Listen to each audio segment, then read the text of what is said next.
Julius Purwadi Hermawan. Selamat malam, Mas Julius. Selamat malam, Mbak Audrey. Ya, Mas Julius, ini kan serangan gabungan antara Amerika Serikat dan Israel terus meluas. Bahkan Presiden Amerika Serikat Donald Trump mengatakan kemungkinan besar bukan 4 sampai 5 minggu, bisa lebih dari itu, dan dia tidak akan bosan untuk perang seperti ini begitu. Apa yang dibacanya, Mas Julius? Ya, ini pengakuan pertama yang sangat penting sekali ya dari Amerika Serikat. Yang itu artinya sudah salah perhitungan dari awal, salah perencanaan dari awal. Sekaligus menunjukkan kemampuan Israel yang mampu, gitu ya, untuk mampu menunjukkan bahwa dia kekuatan yang harus diperhitungkan di kawasan. Saya kira itu, Mbak Audrey. Oke, jadi maksudnya adalah di satu sisi semuanya harus bersiap dengan apapun nih.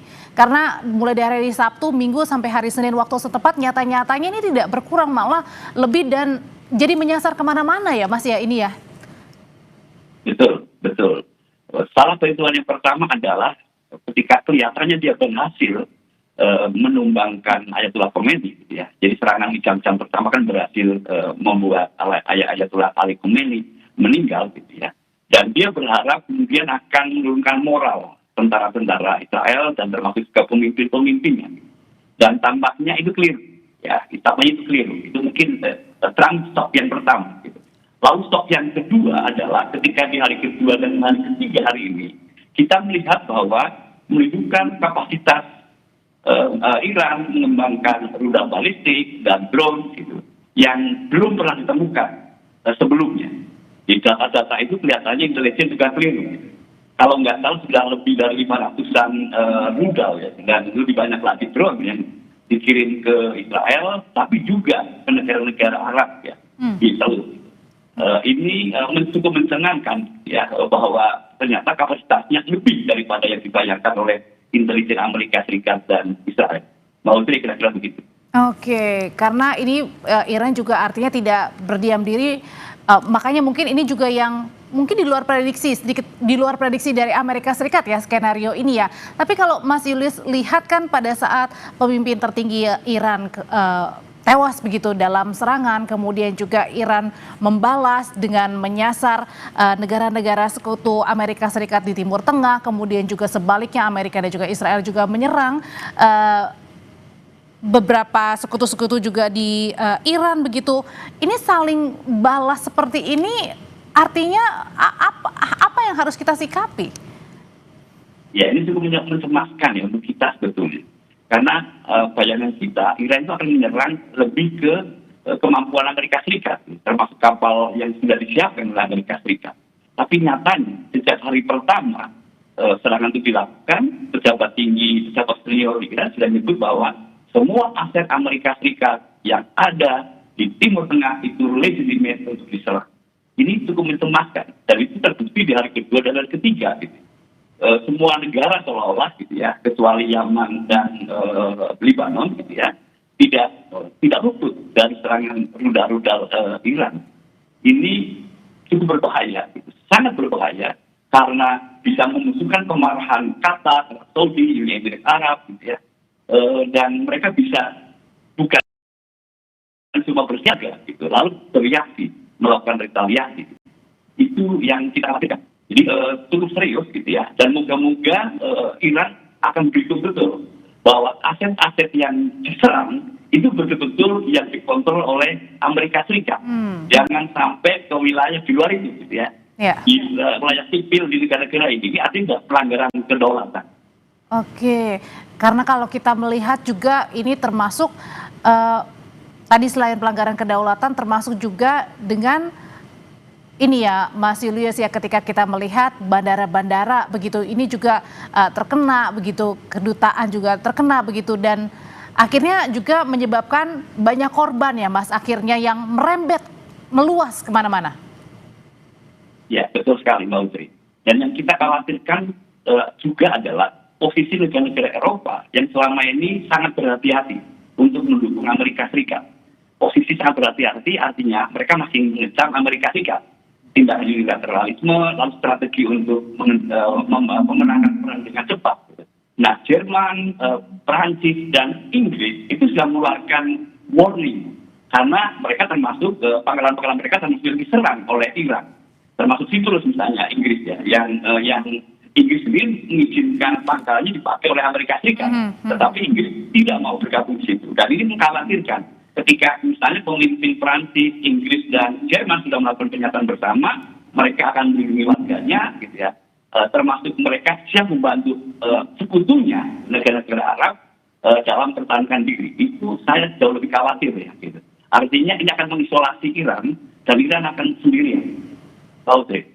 Jadi di sini juga kita bisa melihat bahwa pemimpin-pemimpin dunia juga sangat berhati-hati juga ya Mas memberikan statement begitu ya Mas ya, karena ya tadi bagaimanapun mereka juga harus menjaga warganya, menjaga negaranya sendiri dari perang atau serangan Amerika, Israel dan juga Iran ini yang kita nggak tahu nih sampai kapan endingnya.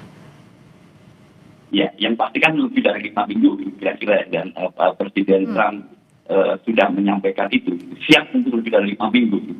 Dan Inggris, Prancis, dan Jerman kan punya alasan ya, kira-kira 300.000 sampai 400.000 sekarang ada di sana, ada di negara-negara Timur Tengah, dan itu cukup alasan untuk melindungi warganya dengan berbagai macam cara. Itu Mbak Utri yang kita khawatirkan akan mengubah konstelasi global gitu, terhadap hubungan bagi Iran. Oh oke. Mas Julius, ini kan kita juga melihat korban di Iran misalnya saja yang terdampak ini cukup banyak adalah menyasar sekolah yang akhirnya anak-anak yang tidak tahu apa-apa jadi kena, akhirnya timbul korban jiwa, tewas begitu dalam serangan yang brutal. Ini bagaimana dunia dapat menekan serangan ke Iran segera supaya tidak ada lagi tambahan korban-korban yang kehilangan nyawa? Ya, itu sangat memprihatinkan ya Mbak Utri ya. Di hari pertama kan ada 100 lebih ya siswa sekolah yang gedungnya digempur gitu, lalu kemudian mereka meninggal. Lalu gimana dunia bisa memberi perhatian kepada korban anak-anak ini? Nah, ini saya sejak awal berharap sekali ya, PBB dalam hal ini DKPBB bisa segera bertemu lalu mengutuk perang ini, mengutuk tindakan unilateral Amerika Serikat. Gitu. Saya berharap seperti itu. Gitu. Tapi sayangnya, kelihatannya harapan saya tidak akan mungkin terwujud. Karena per kemarin, Amerika Serikat menjadi presiden dari Dewan Keamanan PBB. Dan kalau kita tahu, istrinya Trump, Donald Trump, memimpin sidang yang pertama. Jadi bisa membayangkan bahwa gitu ya, yang kita harapkan bisa mendukung penyelesaian secara damai, sekarang juga dikuasai oleh negara yang secara unilateral, melanggar hukum internasional, menyerang Iran, dan korbannya termasuk anak-anak. Itu. Dan di sidang yang pertama Mbak Audrey, gitu ya, mereka seolah tidak melihat bahwa sedang terjadi perang di Iran ini. Yang mereka perhatian justru misalnya keseledi dari Amerika Serikat menyampaikan prihatinannya atas korban yang sudah meninggal, korban yang dimaksud itu adalah tentara Amerika Serikat. Lalu kemudian menyinggung korban-korban di Palestina, tetapi tidak menyinggung yang di Iran. Nah, hanya beruntung bahwa perwakilan dari PBB, namanya Rosemary ya, menyampaikan bahwa di Iran anak-anak juga meninggal. Nah, ada perhatian untuk anak-anak, tetapi tidak ada perhatian bagaimana perang yang 3 hari ini sudah sangat tense, sangat tegang, itu kemudian harus dihentikan. Sayang sekali. Jadi ini pada posisi yang mungkin kita frustasi bersama-sama gitu. Karena dunia internasional yang punya legitimasi sangat tinggi gitu, tidak bisa berbuat apa-apa dan tidak bisa berbuat apa-apa karena sekarang presidennya adalah dari Amerika Serikat. Meskipun juga dalam memimpin sidang Melania Trump ini juga dia mengecam korban anak-anak yang menjadi target dalam konflik ini, Mas Julius tetap skeptis ya, meskipun istri Donald Trump, Melania Trump, ya itu tadi mengecam anak-anak yang menjadi korban. Ya, sayang sekali, dan dia sebutkan sangat general ya, sangat general. Artinya ya kita mengakui ya, semua orang tahu lah, gitu. Korban yang paling menderita kan anak-anak, perempuan gitu ya. Termasuk perempuan tua, termasuk kaum difabel, itu kan general dan semua orang sudah tahu. Tetapi tidak menyebut misalnya secara eksplisit 130 lebih gitu ya, siswa sekolah di Iran ya yang hari Sabtu kemarin kehilangan nyawa. Itu sedih sekali, Mbak Audrey. Oke, Mas Julius, ini kan tidak semua warga Amerika ini setuju dengan sikap Amerika Serikat kepada mendukung Israel untuk menyerang Iran. Nah, apakah sikap-sikap protes yang dilakukan warga Amerika Serikat itu sendiri terhadap keputusan Trump ikut bersama dengan Israel menyerang Iran, ini bisa nggak kira-kira mengubah kembali agar presiden mereka, Trump, ini berpikir ulang, mengkaji ulang sesegera mungkin untuk menyudahi peperangan yang terjadi? Ya. Pertama bahwa ada tekanan dari para akademisi, para mahasiswa di Amerika Serikat, betul. Dan itu sangat-sangat keras suaranya. Termasuk mengkritik bahwa yang dilakukan Presiden Amerika Serikat itu mempermalukan negaranya. Malu semua warga Amerika Serikat itu melihat tindakan negara mereka yang membabi buta, gitu ya. Tidak ada rasa manusiawi, gitu ya, demi tujuan yang mau dikejar. Gitu. Nah, pertanyaannya adalah seberapa efektif sebetulnya tekanan dari publik untuk menghentikan perang ini. Maunya dari publik Amerika Serikat, stop, pulang kembali ke Amerika Serikat. Tentara Amerika Serikat itu maunya, dan itu duit lakukan sekarang. Itu satu ya, tekanan publik ya sudah dilakukan, tetapi belum mencukupi. Bahkan kalau kita lihat di Kongres, ya, kelihatannya Trump juga sangat menyepelekan tekanan dari Partai Demokrat yang jelas-jelas juga menyuarakan cara berpikir yang berbeda. Ini melanggar hukum internasional, ini melanggar prinsip-prinsip kemanusiaan, bahwa rasionalisasi yang diberikan untuk menyerang Iran itu tidak bisa diterima oleh akal sehat. Kalau akal sehat tidak menerima, itu melihat nurani lah ya, gitu ya, bahwa korbannya sangat serius gitu, untuk mencapai kepentingan yang kita tidak tahu gitu, sampai kapan akan terwujud. Itu Mbak Audrey. Oke, mungkinkah kemudian dalam waktu dekat juga tercipta negosiasi yang seharusnya ini kan sedang bernegosiasi ya antara Israel dengan Iran, tapi kemudian tiba-tiba peperangan atau serangan terjadi pada hari Sabtu kemarin. Mungkinkah negosiasi ulang di tengah-tengah serangan yang terjadi? Dan yang mana nih harus yang ngalah duluan nih? Nah, saya kok melihatnya gini ya, pertama tidak ada niat baik ya, niat tulus dari Amerika Serikat, khususnya Trump ya, bahwa tujuan Amerika Serikat untuk meluncuti kemampuan Israel atau Iran mengembangkan nuklir, itu bisa selesaikan dengan perundingan.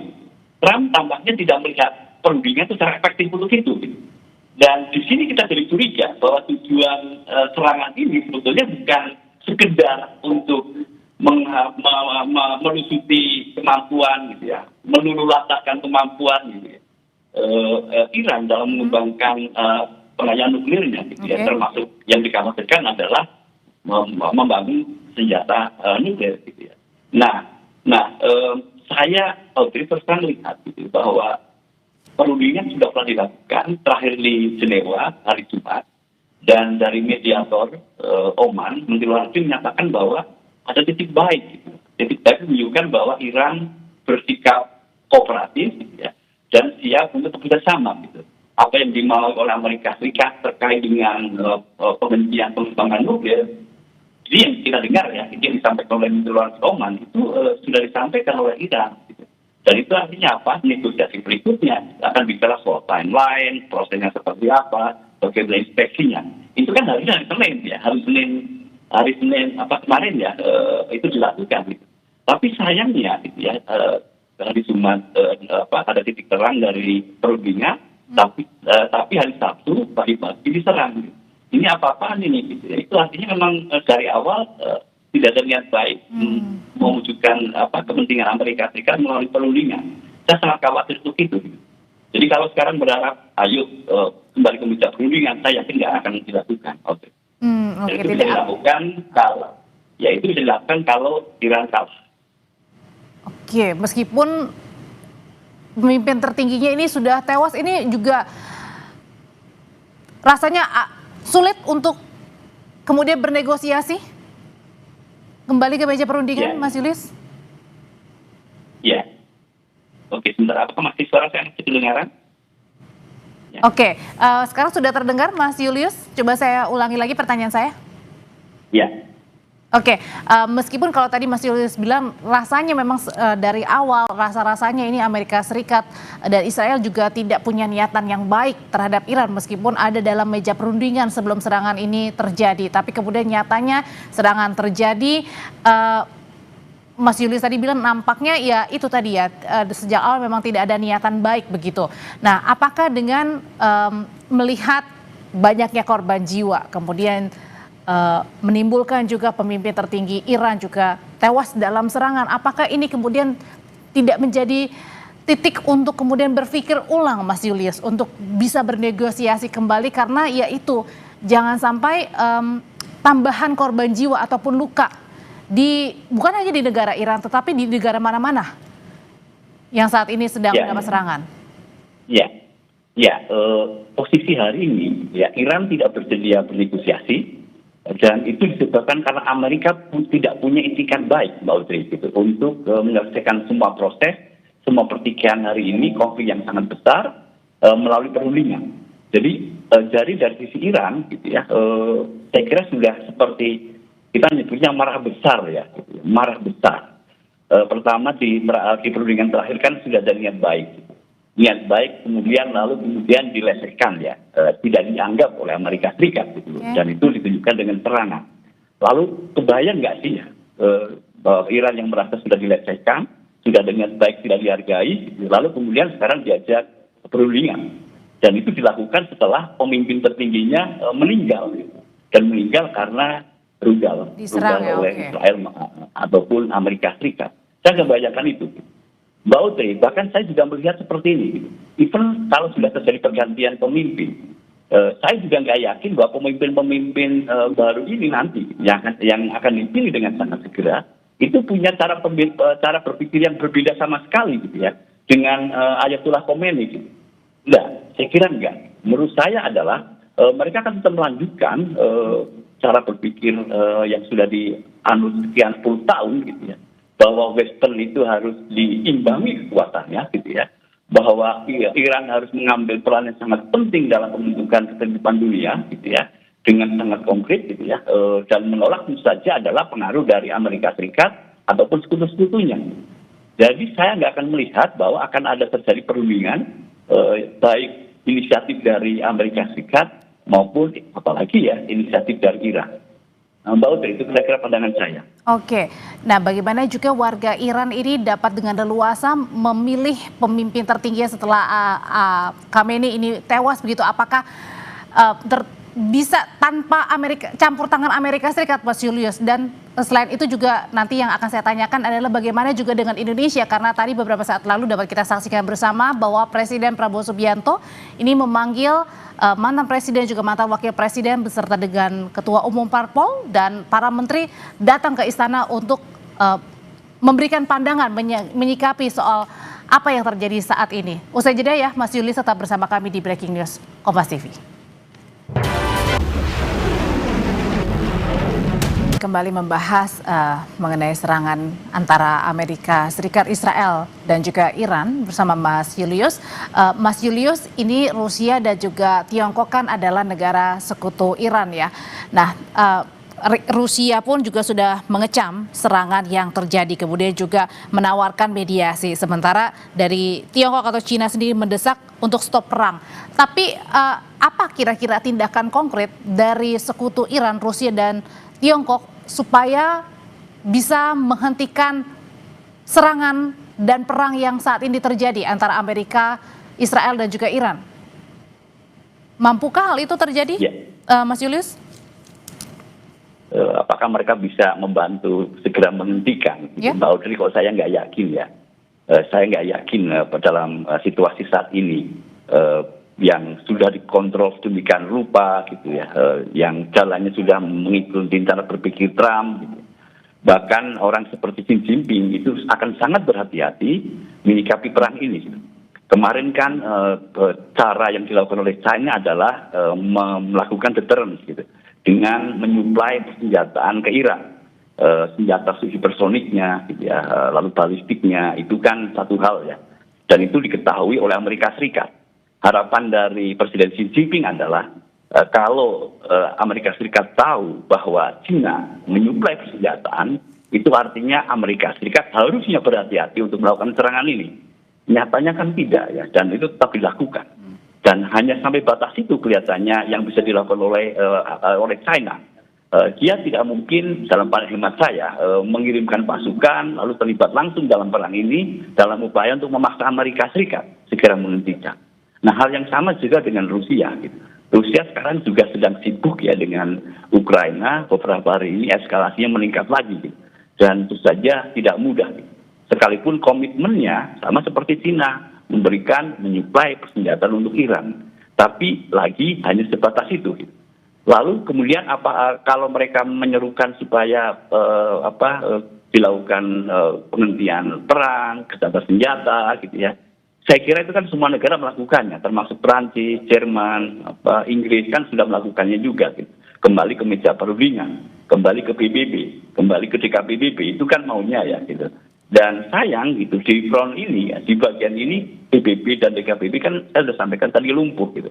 Tempat di mana tempat di mana Cina, Rusia, 5 negara pemegang hak veto itu bisa bertemu. Itu kan di DKPBB gitu. Dan saya sudah sampaikan dari awal bahwa mereka sudah lumpuh. Lembaga ini kan sudah lumpuh. Gitu. Jadi dalam hari ini paling tidak mencermati perkembangan konflik hari ini gitu ya. Tampaknya kita harus menyaksikan eskalasi yang akan terjadi terus-menerus dalam beberapa hari ke depan ini. Mbak Utri, kira-kira begitu. Lalu bagaimana dengan Indonesia yang sudah siap jika diperlukan untuk menjadi mediator? Nah itu gimmick orang menyebutnya ya, gitu ya. Bahwa cara Indonesia memandang konflik ini gitu kan harusnya ya bayangan kita Indonesia kan mendukung ketertiban dunia.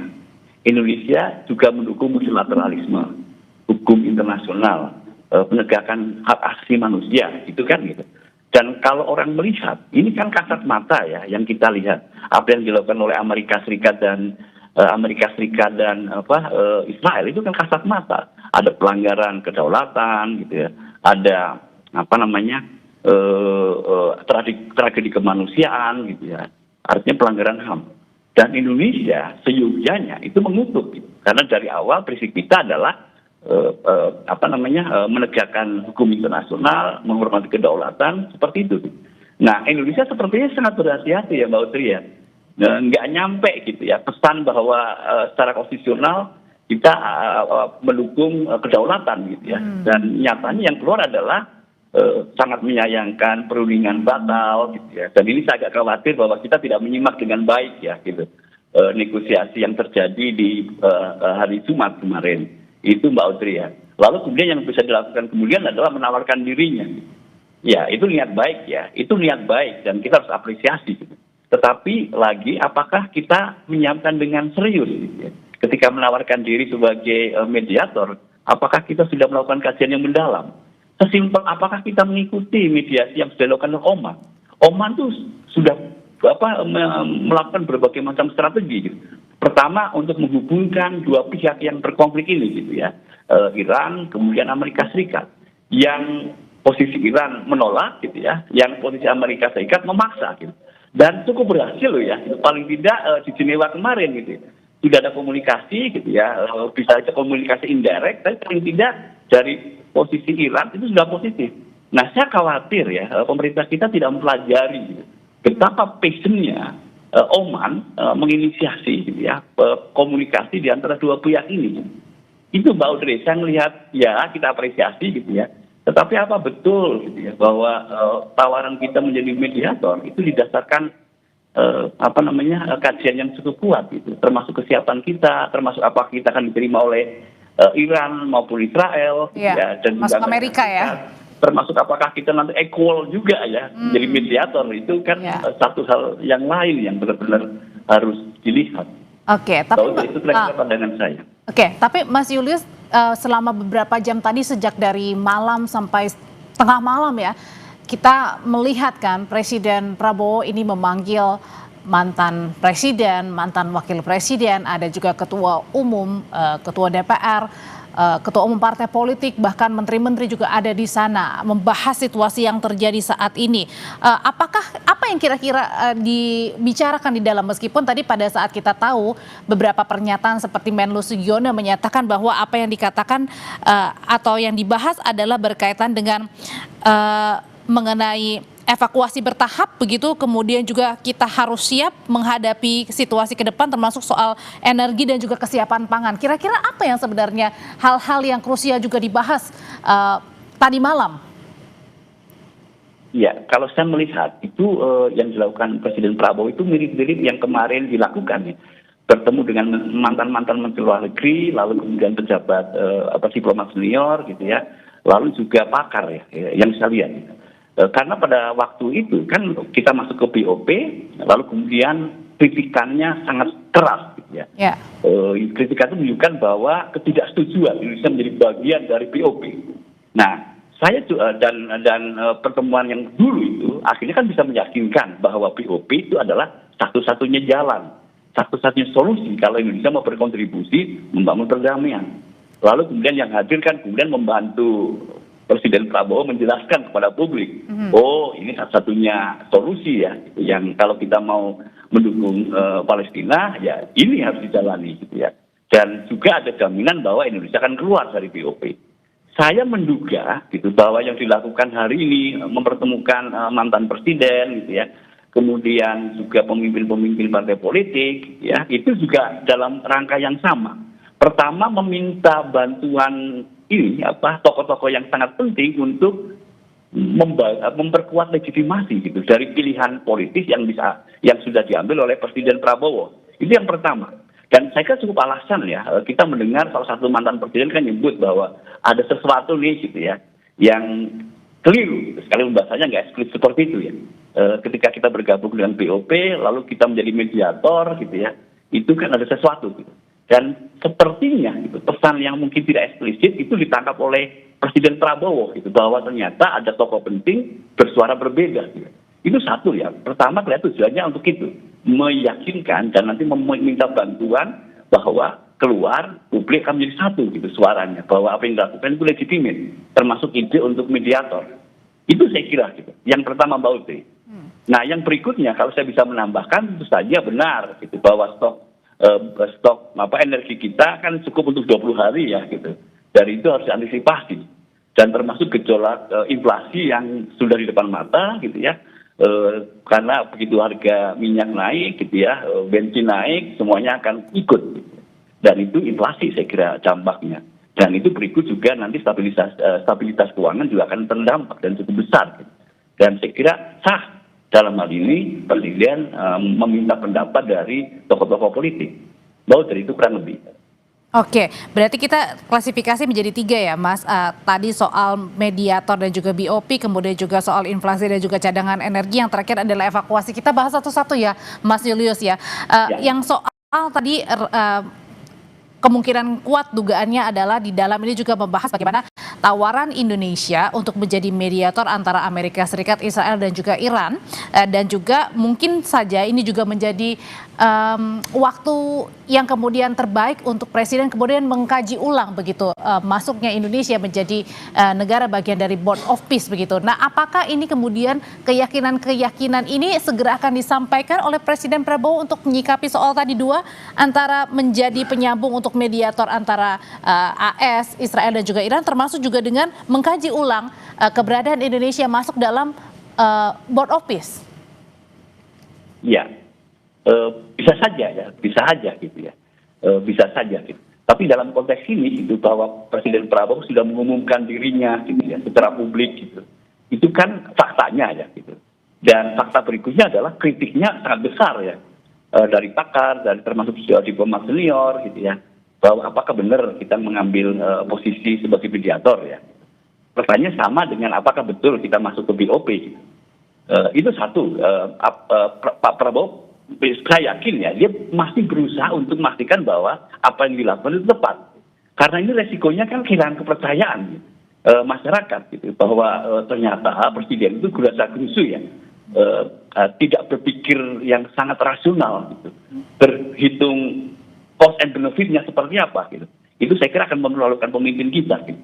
Jadi yang akan dilakukan adalah pertemuan malam ini memastikan bahwa ada dukungan yang mencukupi, memadai terhadap pilihan-pilihan politik yang sudah diumumkan publik dan sudah didengar oleh mitra-mitra kita seperti Iran kan sudah mendengar ya gagasan kita gitu. Nah itu gitu. Nah kalau saya terkait dengan mediator, gagasannya sebetulnya begini ya. Oman kan sudah memediasi ya, dan posisi saya akan mengusulkan bahwa kenapa kita tidak mendukung memperkuat peran Oman untuk menjadi mediator yang lebih efektif gitu. Jadi semisal misalnya kita bekerjasama dengan Oman ya dengan tujuan-tujuan yang baik gitu ya, dengan kekuatan-kekuatan kita yang kita miliki ya itu gitu ya yang saya lihat gitu. Daripada kita mengusulkan menjadi mediator lalu seolah-olah menjadi memulai dari awal, jadi cukup membahayakan dan tidak mudah gitu. Itu Mbak Audrey. Jadi sangat panjang kalau kita ngomong peran kita sebagai mediator gitu. Yang saya yakin perlu negosiator, perlu pemimpin-pemimpin mediasi yang unggul, yang punya passion sangat kuat gitu. Ya, Mbak Audrey, itu terkait dengan peran kita sebagai mediator. Oke, kalau untuk menurut Anda sendiri berarti negara yang kemungkinan paling bisa untuk menjadi mediator, siapa kira-kira Mas Julius? Ya, yang sudah jalan kan Oman. Tapi sayangnya Oman kan termasuk yang kena serangan dari Iran ya. Gitu. Oke. Dan itu kebayang bagaimana rasanya Oman ya gitu. Negaranya ternyata menjadi sasaran target, padahal dia kemarin mencoba menjadi penengah gitu ya. Seperti itu gitu. Okay. Nah saya agak khawatir begini ya, skenario yang sedang dijalankan oleh Trump adalah gitu ya akan menyelesaikan perang ini dengan kemenangan Amerika Serikat, dan itu pakai cara Irak, mengirakkan Iran gitu ya. Jadi dulu kan sekalipun panjang lama ya sekian tahun gitu ya untuk kasus Iran, yang paling penting adalah menumbangkan rejim lalu mengganti orangnya sesuai dengan keinginan Amerika Serikat. Itu saya kira senarionya. Nah kalau nanti terjadi perundingan akan dilakukan setelah itu, setelah Amerika Serikat memenangkan perang, setelah orang Amerika Serikat memimpin Iran. Itu. Dan kalau Indonesia menginisiasikan diri sebagai mediator, ini sangat berbahaya. Gitu. Artinya Indonesia terperangkap dalam skenario gitu ya.